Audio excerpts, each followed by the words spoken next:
Hope can be an extremely powerful emotion. It can pull us through tough times and help overcome adversity. But hope can be a weakness too, making vulnerable people easy prey for the worst of humans. I've just met one such man, a man who claims to work miracles and heal the sick. He calls himself John of God, but there's nothing godly about him. Thousands of people flock to him, hoping for a cure to their pain, but leave fleeced of their money. You see, John of God's supposed healing isn't free. He's a thrifty businessman making tens of millions of dollars. And worst of all, our government's just granted him a visa, and next month he'll bring his show to Australia.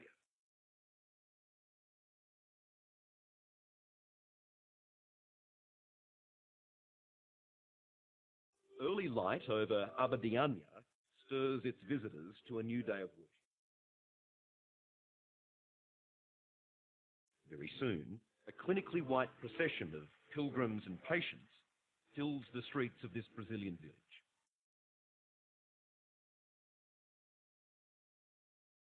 Their spiritual and religious compass leads them to the gates of the Casa dom Inácio.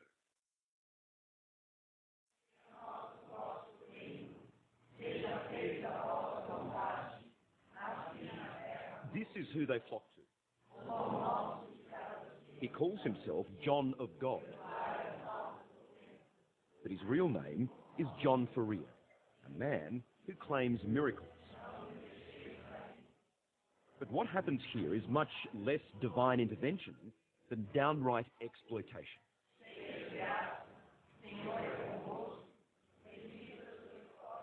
And did you feel anything at all after you had been in this man's presence? No, nothing. Nothing at all. So it was nothing more than a show. A bit of hocus pocus. I'm sorry, it was, yeah. But that was the disappointing part too.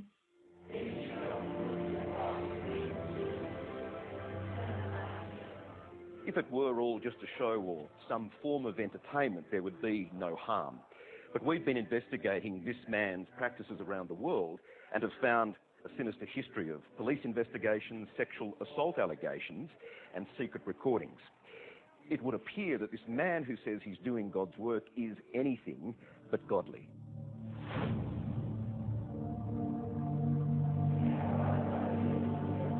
Two hours from Brazil's capital, John Faria takes to his throne, claiming to cure everything from back pain to cancer.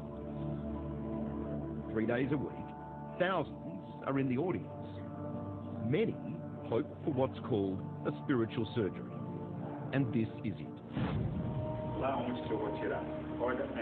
With all the confidence, but not skill or training of a surgeon, Mr. Faria becomes medicine man. Of the 70 entities or spirits he says take over his body, one is a trained doctor. They wouldn't allow our cameras to record this macabre medicine, but provided us with their vision. John inserts scissors into a young man's nose. Then a scalpel to a woman's eye, all without anaesthetic. While his believers watch in silent awe, I found it unsettling and cringeworthy. Help me understand how John of God becomes the entities as you describe them.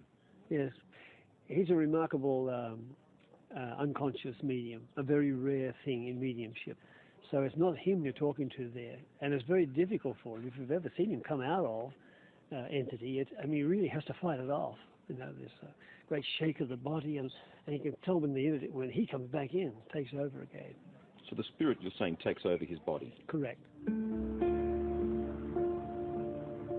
Australian Robert Pellegrino has lived in Abadiânia for 20 years and is one of Mr. Faria's most devoted followers. He too says he's guided by the spirits.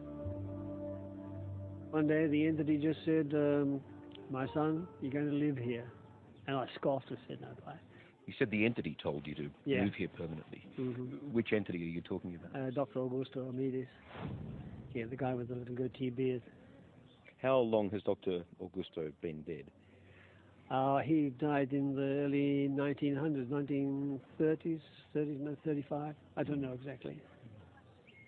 You know, it sounds a bit crazy that a dead man has told you to move here. Yeah, well, you get used to it, you know. Yeah, life becomes ruled by spirit. And the spirits are a real money spinner. Meeting John Ferrier is free, but he often prescribes a visit to these crystal beds. At $25 a session, they earn him around $1.8 million a year. Then there's the blessed water, $1 a bottle. There's a gift shop, and next door to that, a pharmacy. It sells one thing: blessed herbal pills, only available via John of God prescription, apparently. They're $25 a bottle, and would make Mr. Ferrier about $40,000 a day. That's more than $14 million a year. How'd we go with the medicine? So I asked to buy them over the counter. With ease and a hand-scribbled script, we had respected Australian ER specialist Dr. David Rosengren buy some pills, which are nothing more than passion flower herbs. Makes the whole thing a mockery, doesn't it? That is ridiculous.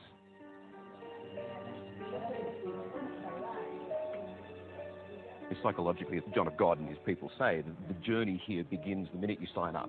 In other words, the minute you pay up. It's all part of the psychology. That's right, and so people are committed to the concept of John of God, which then potentially makes it very hard for them to acknowledge that the phenomenon does not necessarily provide what it promises it will.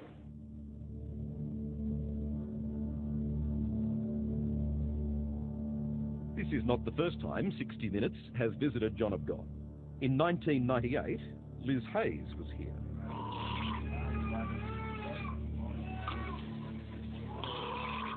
During her story, she met Glenys Perlman, who has MS. There's so many people that will be so happy to have me walking again. Me, number one, but all my family. That, I just feel that I want to cry. Now, 16 years on, we revisited Glenys and her husband Arthur to see if the promised miracle had cured her crippling condition. Looking back now, Glenys, how do you describe that journey to Brazil to see John of God? When I saw him, he just went zoom, zoom, zoom, and that was it. Did you ever go back? No. Decided not to go because I didn't feel any effect whatsoever. Didn't help me one iota. How did that leave you? Were you disappointed? Disappointed. Of course you are disappointed. You hope to be able to walk and get better, but that didn't happen. What were you hoping for by seeing him? Be able to walk again. But Glenys's condition continued to deteriorate after her visit to John of God. The Perlmans spent more than $5,000 visiting Brazil, but now Glenys is unable to walk at all and dependent on Arthur. It's a thing called hope. Sensibility, reasoning goes out the window.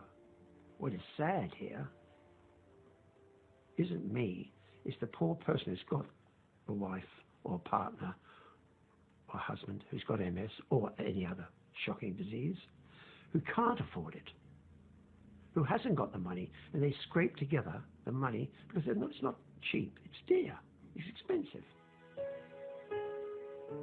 We also followed up on Nicola, who had breast cancer. The spirit entity declared her cured of her breast cancer.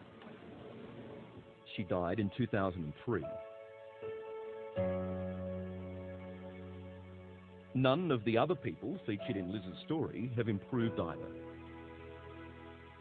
You go there, get touched on the head, like the Pope does, and nothing happens, and you've done your dough. It's wrong. Were we conned? Yes, in my opinion we were. Coming up, exposing a con. Is this more about money than it is miracle? Face to face with John of God. Then, have you ever sexually assaulted any of your followers? Is ungodly conduct. No. Just please don't. That's next on 60 Minutes. His devotees flock in their thousands to a remote corner of Brazil, hoping to be healed of an illness or affliction. Some are looking for spiritual guidance. Whatever they're looking for, it's not for free. As we've seen, John of God is big business, and he's bringing his roadshow to Australia. Would you like to come into here, please? Thank you. It's rare for Mr. Ferrier to do interviews for a good reason. He has a lot to hide. Can I ask before we start asking questions, am I speaking with John of God now or an entity? With John, indeed. How does the healing work? This is the power of God, because I don't cure anyone. Who cures people is God. There is a big business around your spirit here. Is this more about money than it is miracle? These are questions that were in the list, were they? Do you think they're fair to ask? I don't think that we're going to go into... It was at this point Mr. Ferrier and his minders decided he didn't want to answer my questions. Yes, speaking in Portuguese, his staff decided he should leave. We're trying to describe fully and understand fully what goes on here. These are natural questions a journalist would ask.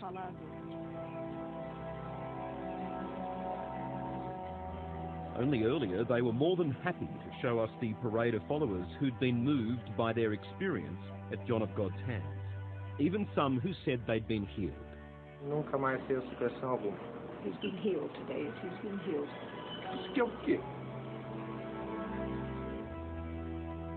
I watched all this with emergency specialist Dr. David Rosengren, who says these people are often vulnerable when modern medicine has failed to offer a cure.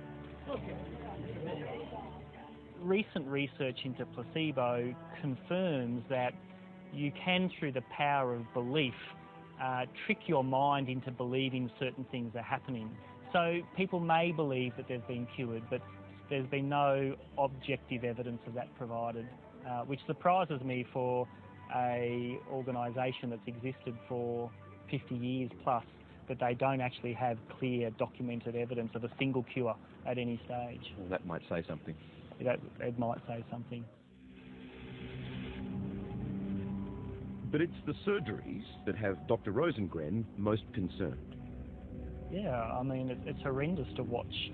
And there's this urge that you feel like you need to get up and take that scalpel from his hand and say, you know, this is criminal, this is wrong. Just modern medical world could not condone this behaviour in any way whatsoever.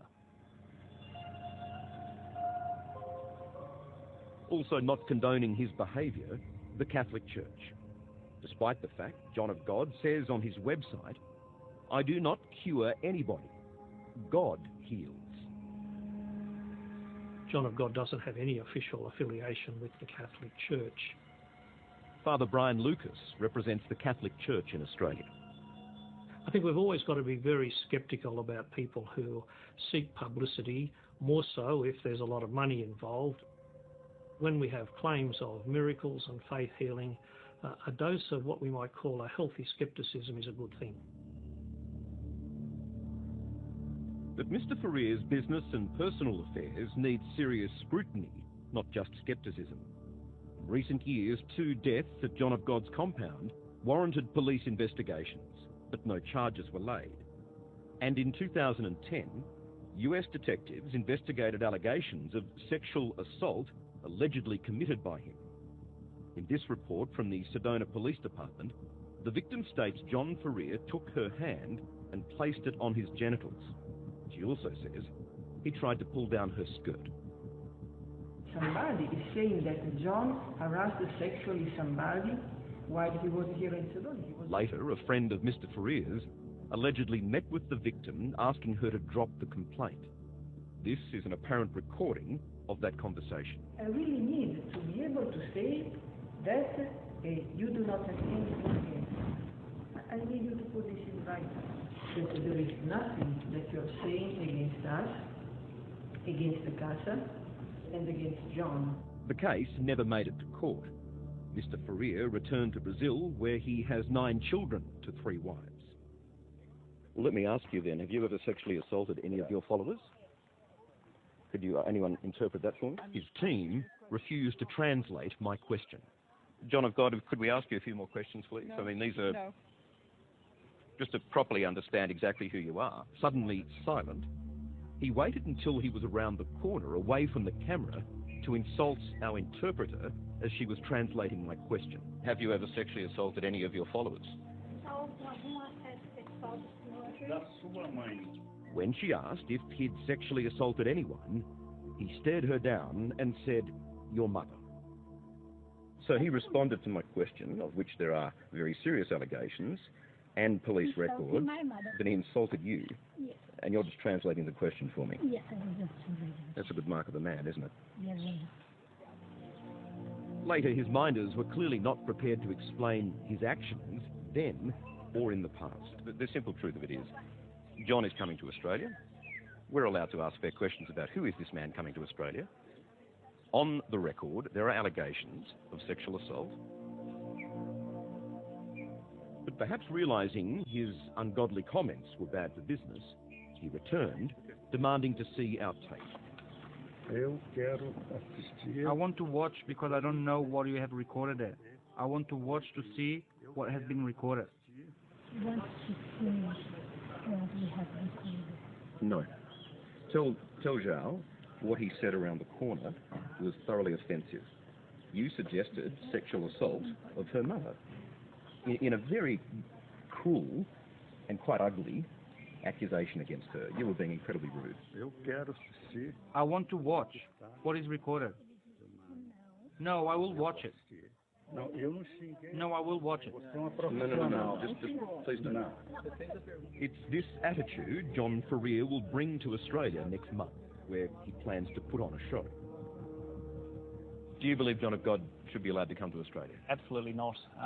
I can't believe that the Australian government would welcome into our country someone who pretends to provide medical treatments and medical cures in such a barbaric and deliberately manipulative way.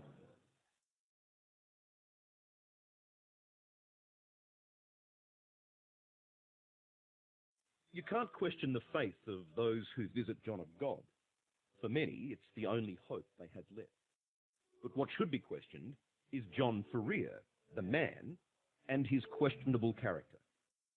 After spending a few days with this so-called miracle man, I left feeling that John of God is more John the Con. It's a big con. And I feel quite sad for anybody that is going to go down that path. I really do feel sad. Because you've been there? I've been there. And you're sitting here right now. And I feel like crying for the people that are going to go down that path. You do? I really do. I didn't think I would get that emotional, but I do feel that.